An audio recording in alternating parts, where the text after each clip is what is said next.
Put your hands together, give a warm welcome to Mr. Jim Meyers.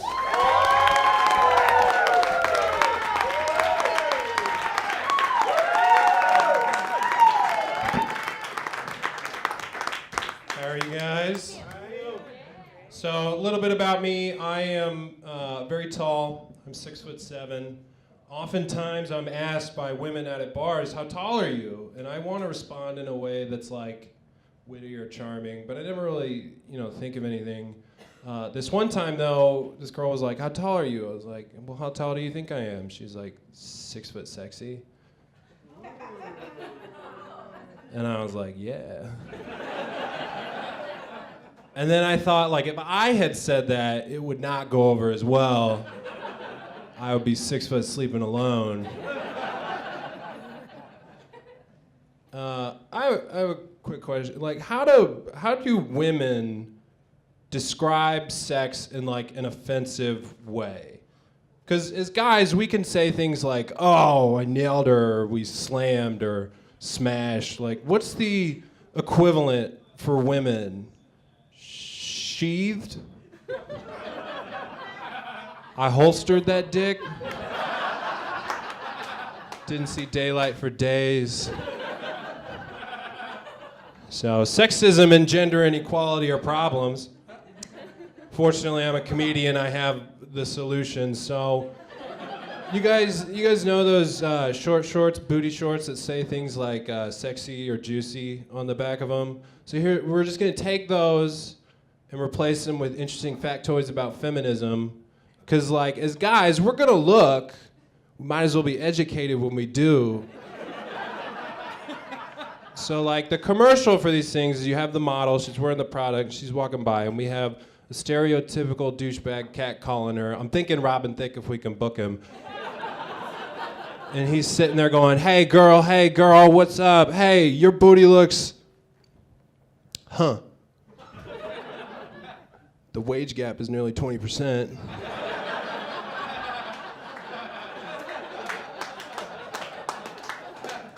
I'm aroused sexually and intellectually.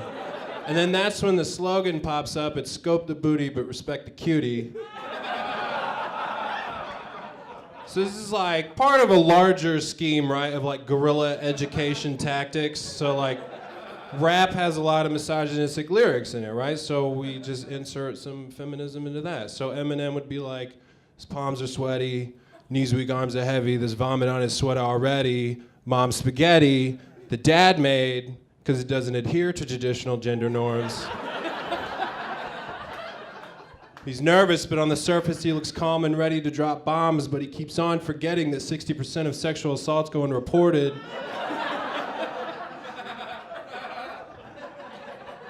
So that's step one, right? Like education. Step two, testing. If you teach people something, you need to make sure that they learn it. So I don't know about you guys, but when I was in college, we had to take a test so that the university could be in Title IX compliance. And one of the questions, I shit you not, was, should you have sex with an unconscious person? Which is a layup of a question. It was like, if yes, please provide your name and address as you would like it to appear on the arrest warrant. And so here's the thing, we're gonna take like 10 really just softball questions, we're gonna make a multiple choice so they're even easier. Question one, should you have sex with an unconscious person? A, depends. How hot are they? B, depends. Am I Bill Cosby? Or C, no. And C's the right answer. And so we have 10 of these questions. If you miss a single one, we execute you, and that's how we fix sexism. Thank you. So, the MacArthur Foundation, a charitable organization, is offering a $100 million prize to the best charity, and all these charities are vying for it. And my favorite one of the finalists, is Sesame Street.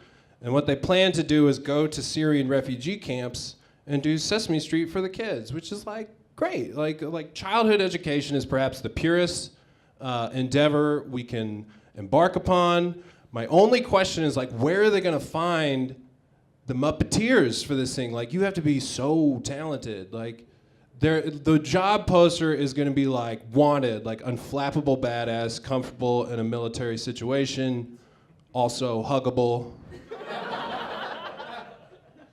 good sense of military tactics, great sense of humor. And it's like their ideal candidate, I think, are like former Black Ops dudes who were like improv nerds in high school. And I'm really interested, I really hope Sesame Street wins because I want to see that show. I want to see Big Bird come out to the Syrian children and just be like, "Hi kids, like, welcome to the show. Today's program is brought to you by the letters P, T, S, and D. It's also brought to you by the number 12 million, which is the number of children under the age of 8 that have been displaced in the region, and viewers like you." And you're gonna have all the Muppets there, all the classic characters. Elmo will be there, but he's like shell-shocked. He's seen some shit, so. And Oscar the Grouch is gonna come out and be like, "Hey, kids, I live in a trash can." And all the kids are like, "Same." I don't know why you're so grouchy, Oscar. You have your very own metal house. And the count will be there. He'll be counting things, one, two. He'll be counting the number of times that the international community has let these kids down. And he has to teach them calculus because the limit does not exist. And we're gonna have new Muppets who are introduced and be like, "Hey, kid, this is Donkey and Elephant. Look at them. They fight all the time. They don't give a shit about you at all. And this is Uncle Sam, and he wants you to show him your goddamn papers. Build a wall." I'd like to pivot now. We're gonna get off that. We're gonna go to something new. I'd like to pivot to something that's difficult for me as a comedian to talk about. I'd like to be vulnerable for a second. Dick jokes are a staple of modern comedy. Every comedian you've seen tonight has just 20 minutes worth of dick jokes that they can whip out at any moment. I am not most comedians. I don't have any dick jokes. Other comics make fun of me because I don't have any dick jokes. And it's not for a lack of trying on my part, it's just that every time I write a dick joke and try to get up and perform it, I get all like nervous and anxious and I can't adequately, perform the dick joke. And it's frustrating because like when I'm home alone, I tell really great dick jokes. Like they're funny and they work, like I swear they work like they're supposed to. But when I get in front of a crowd, I wind up apologizing and it's not like, it doesn't ruin the night, but it's certainly a buzzkill. And it's like, why would a crowd want to stick around when virtually every other comedian has 40 minutes worth of quality, rock solid dick jokes to satisfy you every night? And like, does not being able to tell a dick joke, does that make me less of a comic? Personally, I think I haven't met the right crowd yet. My mom says the right crowd is right around the corner. But here's the thing though, like I've been with a lot of crowds. Like I don't mean to brag and I don't mean to like diminish you guys, but like I've been with a variety of crowds, like older crowds and like younger crowds, and I even had a crowd that was just an entire like children's birthday party and like nothing. I got nothing. And it's like I think I just need to like put myself out there more, and like maybe you guys are like the right crowd. And I don't want to be too forward, but would you guys like to hear a dick joke? Okay, here we go. This is gonna be a real one. Just give me a second. I gotta get in the zone. Louis C.K., Louis C.K., Louis C.K. All right, here we go. Dick joke.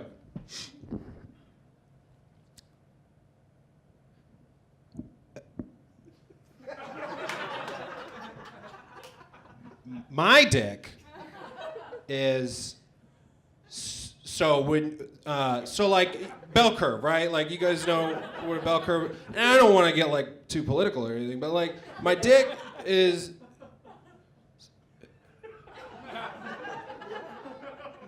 Shit, hang on.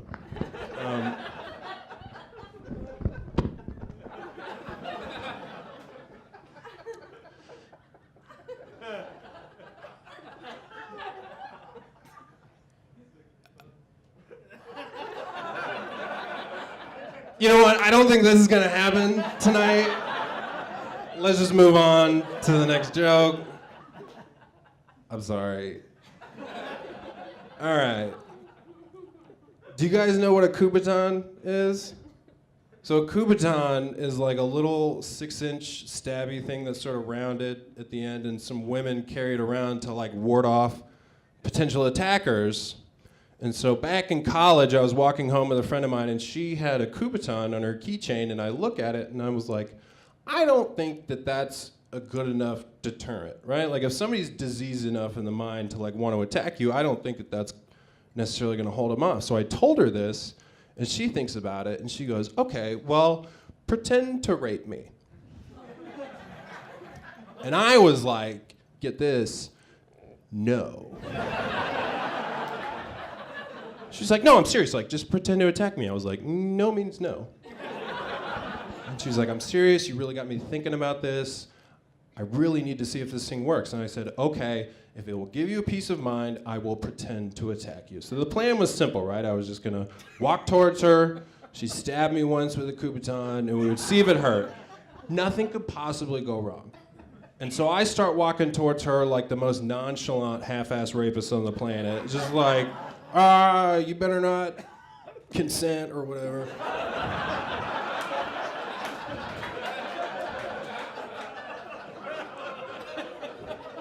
And as I'm walking towards her, like I get the gravity of the situation, right? Like I know that in the criminal justice system, sexually based offenses are considered especially heinous. So I'm being very careful, I'm being very cautious. I tripped, I fell into her, on top of her, and at this point, the Mr. Third Party Witness shows up, and he sees me on top of a girl half my size with a Kubaton in her hand, and he must have been like, well, this certainly can't be allowed to continue. And so he starts running at me to kick my ass. And like, first off, like, good for this guy, right? Like, that's a scary situation to just like insert yourself into. But he was a hero that the situation deserved, not the one that it needed right now. And I see him coming, and I pop up real quick. I'm like, dude, you don't understand. Like, she was totally asking for it. And that was the wrong thing to say. It just made him more mad, and so I was like, I gotta get away. And I look, and I see there's a bush. And like, you know when you look at a bush, and you're like, I bet I can go right through that. This was not a go-through bush. This was like a surprise, I have thorns bush. And so I got stuck in the bush, and he's hovering over me, and he's like, you know, about to beat me up. I'm like, dude, you understand, we're just friends. He was like, 80% of all sexual assaults occur amongst acquaintances. I was like, I know, I read that on a booty short the other day. Please don't beat me up. And I close my eyes, and I just hear him go, ah, fuck! And I open my eyes, and he's running away into the distance. And I see my friend, Kubaton in hand, triumphant. It worked. I have a Kubaton now, they work.